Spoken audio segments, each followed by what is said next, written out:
The Nick Saban retirement dominoes continue to fall. SEC Freshman of the Year, Caleb Downs, has entered the transfer portal. This comes exactly 1 week after Saban announced his retirement.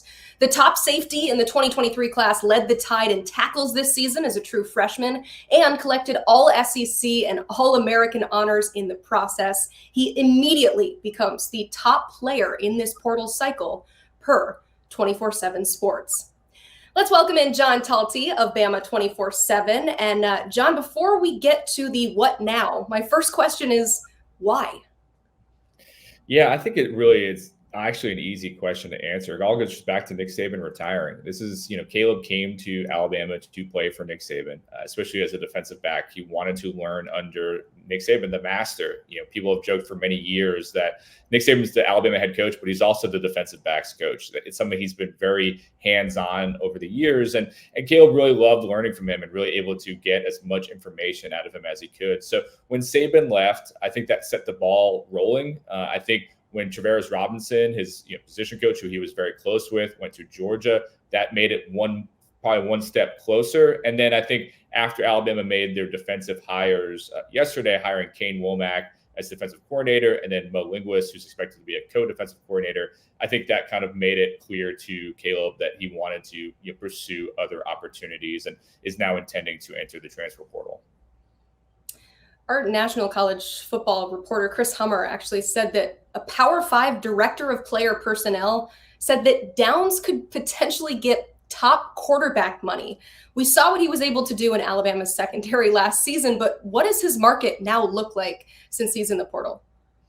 He's a rare talent to hit the market. We really do not see players of this caliber entering, and especially at this kind of current time of year. I mean, the portal is closed for the vast majority of the rest of college football. It's open for Alabama, Washington, Arizona, a couple others because of coaching moves. So it's that kind of unique combination of one of the best players in the country. We saw that he was a top recruit. He showed it his first year at Alabama. I think it could be a transcendent player for anyone, and he already was starting to be for Alabama. So when that guy hits the market, that's one of those kind of guys, like if you've got money, you throw it at him because he can really change your defense just as one player. And, I think there's some early thoughts as to what the likely options are for him, but every school in America would be interested in Caleb Downs. Yeah, it's all about what Caleb Downs wants, and he's made it pretty clear that it's getting to the NFL and getting that development. He's from the state of Georgia. He was recruited by Kirby Smart. I think he actually played some 7-on-7 tournaments at Sanford Stadium, so there is that connection there. But who are some other schools, and Georgia included, that we should keep an eye on in this now recruitment? Yeah, Georgia's the number one to keep an eye on. According to multiple people that I've talked to, they're the early front runners to land Caleb. That goes back to, for the reasons that you mentioned, and also, Kirby Smart, the relationship he has with him, the relationship he has with T-Rob, who of course coached him at Alabama last year and is now the co-defensive coordinator at Georgia. There's just a lot of natural connections there, and Kirby is the closest guy out of anyone in college football to be like Nick Saban, if that's really what you're looking for. The other one that is already getting mentioned is Ohio State. They were a big player in his recruitment. Expect them to pursue Caleb heavily down the stretch. I don't think this is going to be very drawn out. I think that there's going to be things that happen quickly. So again, what I would say right now, based on what I'm comfortable saying, Georgia is the front runner to land Caleb, but it is not a done deal or anything like that. Others like Ohio State are going to pursue him, but that's kind of where things stand right now. As for the Alabama side of this, there's kind of this idea that there's a Saban discount, meaning that players will go to Alabama to play for Nick Saban and maybe take a discount on the NIL market. What sort of truth is there to that? Yeah, that is 100% true. That is a thing that has been happening. We'll give a little preview. I've got a book coming out over the summer that'll delve into a lot of those different things with NIL and how schools are handling it. And Alabama is a big part of that book. So not to scoop myself here, but it's definitely a thing. And that's in part based on how Nick Saban wanted to build things. He wanted to have equity, throughout the team where everybody was making a base rate of money. And then from there, guys could obviously earn more. But, guys did turn down bigger offers to go to Alabama. I know fans might be skeptical of that, but I feel very comfortable saying that. And that's because they wanted to learn from Nick Saban.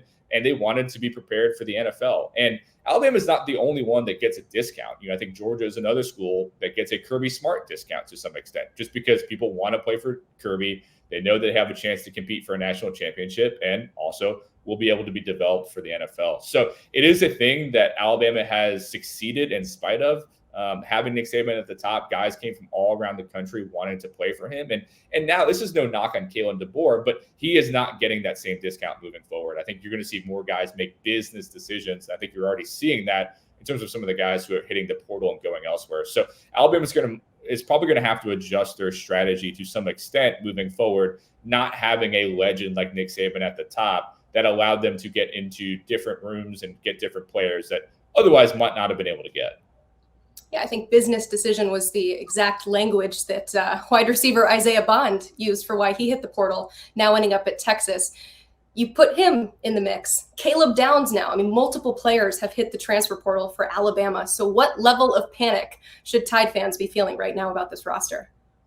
They're feeling it today. The Caleb Downs is a big one. And I think he was the one that you were hoping to hold on to probably the most. I mean, I think Jalen Milroe, of course, given what he did last year, I think is a guy that Alabama fans want. But Caleb Downs was the future and the present to some extent, just because he was the leading tackler, incredible player this year. But you knew this is a foundational guy that down the line had a chance, I think, to be an Alabama great. And there's been a lot of great Alabama defensive players to come through Tuscaloosa. So to lose a guy like that, I definitely think has cranked up the tenor of fear, panic, whatever you want to call it. I mean, Alabama fans, I think, still believe in Kalen DeBoer. They want to give him an opportunity. He's put together a staff that, at least at the top end, from Ryan Grubb, Kane Womack, hiring Mo Linguist, there's some real star power on that staff that I think people are excited about. But there is just this fear that, the vultures are circling right now, and to lose an Isaiah Bond, to lose a Caleb Downs, there might be other guys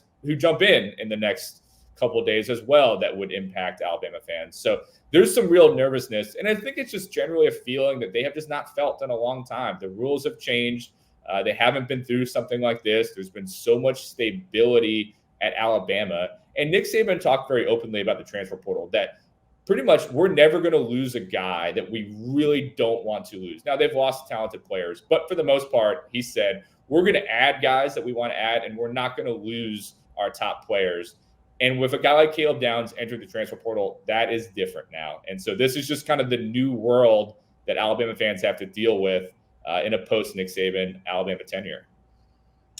The window will be open for 30 days. I think it's been about 7 at the point of this recording. So as you said, there could be more moves to come. And if they come, I know, John, that you will be all over it. I've talked to you a lot in the last week, and I'm sure that it will not slow down from here. Thank you for the insight. Appreciate it. You can check out more of his work at Bama247.com. Again, we're just a few days into this transfer portal window opening for Alabama since the retirement of Nick Saban. So be sure to check out that work at Bama247.com. Now we're welcoming in national recruiting analyst Cooper Petagna to talk a little bit more about Caleb Downs, the player. He is the best player available, literally. Cooper, somebody very smart, said that. That was you on Twitter. And our transfer portal rankings team, of course, agrees with this. So in your estimation, why is he so deserving of being considered the top portal player this cycle?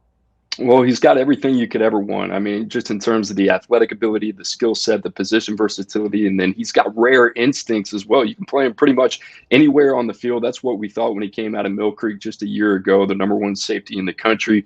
And then to think that he could do what he did as a freshman, you mentioned the 107 tackles. That's the first time a freshman at Alabama has led the team in tackles since 1970. So you think about what caliber of player Caleb Downs is.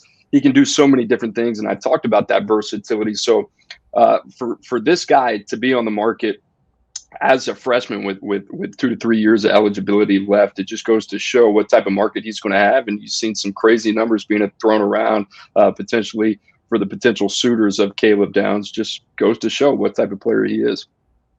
I remember the second half of the Oyster Boys, Andrew Ivins infamously said that he thinks that Caleb Downs was made in a lab for Nick Saban. What does he mean by that? What makes him such a great player to be used in this previous Nick Saban defense? And I hope that continues wherever he ends up next. Yeah, we'll talk a lot about the tangibles of Caleb Downs, but it's so much more than that. The intangibles of the player himself. There's a reason he's been compared to Alabama greats like Minka Fitzpatrick, who's now an All-Pro in the NFL, and I think his ability just to read and react, key and diagnose as well. He has a maturity about him and a feel for the game that is it just doesn't come along very often. So when you talk about Caleb Downs, sure, you know he's going to be able to check all the boxes of everything that you're looking for in a football player, but in terms of everything that you're looking for between the ears and then in terms of the instinct and feel of the game, he's rare. And I can't say that enough. And I think this is not only a guy who's shown that he can be one of the best college football players from the day that he stepped foot on Alabama's campus a little less than a year ago, but you think about what he could be at the next level as well and what he could mean for a potential Kirby Smart or a Ryan Day. This is a guy that is a needle mover for your program. We rarely see that at the safety position. It just goes to show the type of gravity that he has and what he can do for a program overall. I mean, this is a guy, if you're a contender right now, you throw everything you have at him because he might be the missing piece that gets you that next national championship. Yeah, the talk coming out of high school was I know this was kind of a joke, but also very real, that he was one of the safest players in this class just because of his readiness to the next level. And you mentioned Kirby Smart. John Talty said that Georgia could be a favorite in this race to land Caleb Downs. What do you like about the fit at Georgia? Well, it's a very similar fit to what we've seen Caleb Downs be accustomed to over the last year. And John talked about Georgia hiring Travaris Robinson, his secondary coach at Alabama, now coming over to Georgia, going to be the co-DC there with Glenn Schumann. And listen, this is Will Muschamp stepping aside, a guy that was on the field, now going to be off the field. So you think about the type of role that these coaches are going to have and the type of influence that would be around a Caleb Downs if he does end up enrolling in Athens. You know, John talked about Kirby Smart and him having his fingerprints all over the defensive back position. About Nick Saban. What about Kirby Smart? It's the same deal there, right? You mentioned Will Muschamp, who works exclusively with the safeties. You got T-Rob, a level of familiarity and continuity there from his first year in Tuscaloosa, and then Dante Williams coming over from USC as well. So in terms of how he fits, I think this is a guy, he's a plug and play for obvious reasons, but you can do so many different things with him. And then you think about the complement of a guy like Malachi Starks, one of the best safeties in the country as well. So you think about the different ways that Georgia can deploy all these different caliber of athletes on the back end. I mean, it is literally a dream. You don't see this type of ensemble of talent very often in college football, where you have guys like Malachi Starks, who was a top 5 player, and Caleb Downs, a top 10 player in his own right. And, oh, yeah, what about that guy, KJ Bolden, who they flipped from Florida State as well, the 5-star safety. So no shortage of ammunition there for Georgia. And in terms of the fit, if there was one place that he could go to from Alabama to another program, it would be Georgia, where it would be as close to seamless as possible. I think the level of familiarity in the system, the continuity as well, I don't think this would be a guy that would struggle to acclimate at all. I mean, good luck throwing the ball against Georgia if you have an all SEC safety in Malachi Starks. And oh, by the way, the number 1 safety in the 2024 class and the number 1 safety in the 2023 class, if Caleb Downs ends up there, that just seems like a ridiculous amount of firepower on that defense. Go back to the Alabama side of things. Who are the priorities that Kalen DeBoer absolutely needs to hold on to now? This was one of them, but now where does the priority turn to? When you think about premium positions and you think about some of these young guys, right? John talked about like that common denominator, and he talked about that discount, right, that Alabama has maybe been able to pitch in the past in the NIL era. And you think why they've been able to do that? Well, it's their track record in regards to being able to develop first-round draft picks and guys that go on and have successful NFL careers. You look at a guy like Justice Haynes. I got to be honest. I know the Tide had a really strong backfield. You look at guys like McClellan and Roydell Williams. Roydell Williams has hit the portal as well. Jamarian Miller. What about Justice Haynes, who's kind of the odd man out, one of the more surefire running backs in that 2023 cycle? What happens with him? His dad played at Georgia. This is another guy from the state of Georgia as well. So if you're looking for some Caleb Downs similarities there in his recruitment and who would make sense hitting the portal, Justice Haynes is the name. And then Julian Sayin, you know, who had a really good relationship with former OC Tommy Rees. Ryan Grubb now coming in. There's certainly a lot to sell to Julian Sayin. How does he fit in that system? I thought he was a really good fit for Tommy Rees. Ryan Grubb Kalen DeBoer. They want to air it out offensively. I don't know. We'll see. I don't think that's something that would happen imminently, but maybe you get to the spring, they find out it's not a fit, and then that's a position after Jalen Milroe you got to get right. So we'll see what happens. It is a crucial few weeks for Kalen DeBoer, as we've seen, not only retaining his own roster, but the guys that they had committed as well. So they're getting hit from all angles, whether it's a transfer portal, whether it's high school ranks, and you got a lot of coaches right now that are continuing to get aggressive, with Kirby Smart being one of those guys. And listen, people are jockeying for saying, all right, Nick Saban's gone. Who is the best, right? Where's the next place where I can go get developed and be invested in, not only financially, but as a player as well for the future of my career? Kirby Smart looks like he is the guy to kind of offer the best of both. So we'll see what happens. I don't think the season can come quick enough for Kalen DeBoer, because that's where he's going to have to prove his chops. And really the thing that can help him the most is winning football games.